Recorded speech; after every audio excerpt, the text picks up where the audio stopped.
Hello Python प्रेमियों। और आज हमारी फिर से वापसी हो गई है अपने इस पाइथन की क्लास में। और आज हमारा टॉपिक कुछ नया है और इस नए टॉपिक में हम जानेंगे कि वो है क्या। तो फिलहाल तुम्हारे सामने स्क्रीन में है एक आदमी जो चढ़ रहा है पहाड़ को। और पहाड़ को जब भी हम चढ़ा चाहता है, जब भी हम चढ़ते हैं, तो हम क्या करते हैं, बार बार स्टेप बाय स्टेप हम एक एक कदम आगे बढ़ाते हैं। और महत्वपूर्ण ये है कि हम वो लगातार बढ़ाते हैं, तभी हमें सफलता मिलती है, तभी हमें उस माउंटेन का शिखर प्राप्त होगा। आज का टॉपिक भी कुछ इसी प्रकार से है और उस टॉपिक में है, इस टॉपिक का नाम है for loop. For loop, looping क्या है, पाइथन को समझने के लिए या किसी भी प्रोग्राम्स को समझने के लिए बहुत इंपॉर्टेंट कंसेप्ट है। पर मैं कोशिश करूंगा कि थोड़ा सा तुम्हें एक लेवल पे बता दूं, मतलब आप बेसिक लेवल पे बता दूं, जिसमें तुम्हारे अंदर इसमें ज़्यादा इसको इसको समझ में भी आ जाए और तुम्हें कन्फ्यूज़न भी ना हो। तो चलिए चलते हैं इसकी डेफिनेशन में, जिसमें लिखा है कि एक लूप क्या होता है, जो एक पाइथन में इसलिए यूज़ होता है कि जब हमें एक repeat a block of code, मतलब एक कोड को बार बार प्रिंट कराना होगा। वो सीक्वेंस कुछ भी हो सकता है, लिस्ट है, टपल है, नंबर्स हैं, कुछ भी हो सकता है। और इसमें रेंज का एक बहुत महत्वपूर्ण इस्तेमाल है। कोशिश करूंगा आज के टॉपिक में हो पाए, नहीं हो पाएगा तो हम फिर से करेंगे। मेरा प्लान है कि थोड़ा सा थ्योरेटिकल बना के तुम्हारे को जरा प्रैक्टिकल दिखाया जाए। तो डेफिनेशन तुम्हारे सामने इसलिए लिख दी है कि तुम्हें लगे ना कि कुछ दिया नहीं डेफिनेशन एंड ऑल, वो तो तुम ढूंढ भी लोगे। तो फॉर लूप क्या करता है ना, फॉर लूप अगर तुम समझो पहले उसका सिंटैक्स क्या है। सिंटैक्स मतलब कि किस तरीके से हम उसे लिखेंगे। तो फॉर ऐसे लिखते हैं, फॉर वेरिएबल इन सीक्वेंस, मतलब फॉर तो लगेगा ही लगेगा, इन भी लगेगा।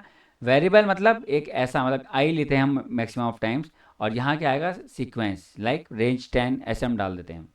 मतलब ये बताता है कि हमें कौन कौन से एलिमेंट्स को प्रिंट करना है। और यहाँ पे लेते हैं एक वेरिएबल, और यहाँ पे वो कोड जो बार बार प्रिंट होना है वो। ठीक है, ग्राफ के थ्रू अगर हम इसे समझना चाहें तो कुछ इस प्रकार से आपका लूप रन करेगा। 1 से लेके 10 तक अगर मैं प्रिंट करना है तो वो इस तरह से आई क्या करेगा, आई आइट्रेट करेगा। आइट्रेट मतलब एक एक करके हर वैल्यू को पास जाएगा, और उस प्रकार से हमारे पास यहाँ पे क्या होगा, आउटपुट आता रहेगा। तो मैंने कोशिश की है कि थोड़ा तुम्हारे लिए थोड़ा सा अट्रैक्टिव फॉर्म में आ जाए।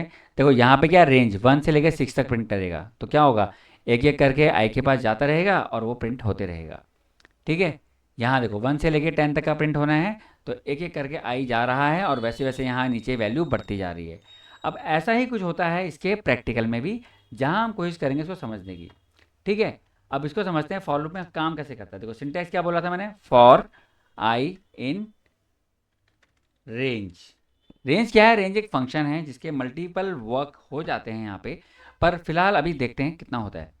रेंज के अंदर मैं वैल्यू डालता हूँ मित्रों, लाइक 5 डाला मैंने, परंतु इसका ये मतलब है कि ये 5 टाइम चलेगा। मेरी बात पे गौर करना, मैंने बोला 5 टाइम चलेगा।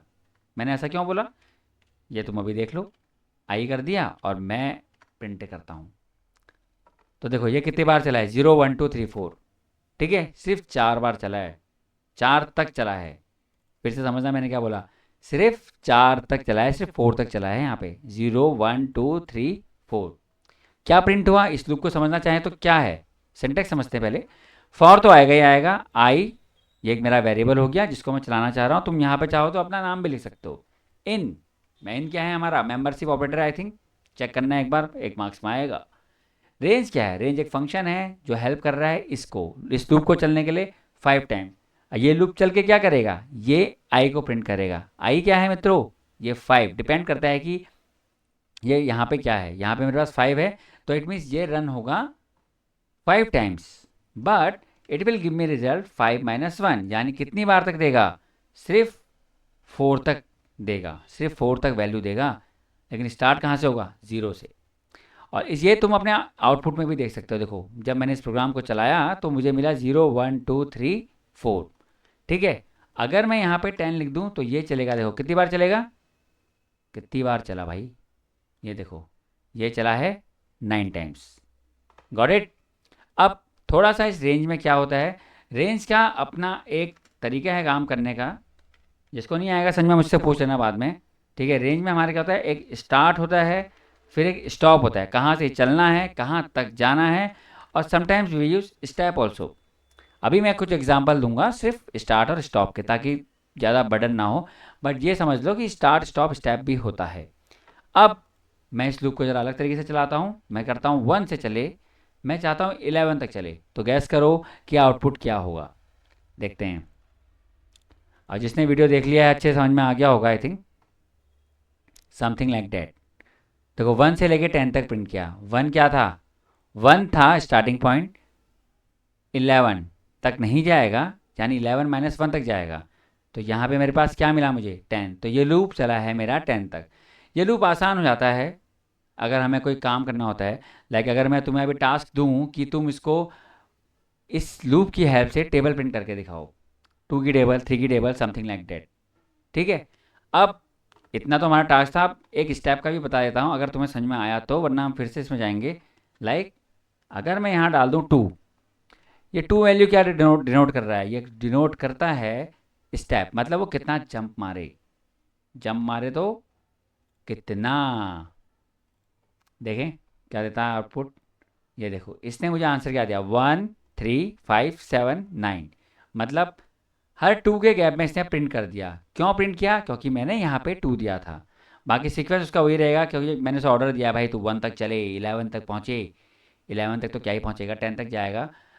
लेकिन यहाँ 2 की गैपिंग भी कर रखी है, और इसी रूप से मुझे ये समझ में आता है कि ये चलेगा सिर्फ 9 तक। 9 के बाद 10 11, 11 तक तो वैसे ही नहीं आता उसके रूल के अकॉर्डिंग, तो वो नहीं प्रिंट होगा। आई होप ये छोटा सा एग्जाम्पल हेल्प किया होगा तुमको समझने में फॉर लूप, और आगे जाके हम इसमें और भी काम करेंगे। पर आज का तुम्हारा होमवर्क है कि तुम मुझे इसकी हेल्प से प्रिंट करके दिखाओगे 2 की टेबल। चलो आज तुम्हारा होमवर्क है 2 की टेबल। तो आई होप तुम्हें समझ में आया होगा, और अगर आया तो please give me your like support guys. मिलते हैं अगली वीडियो में, तब तक के लिए इस गुमनाम टीचर का बाय बाय।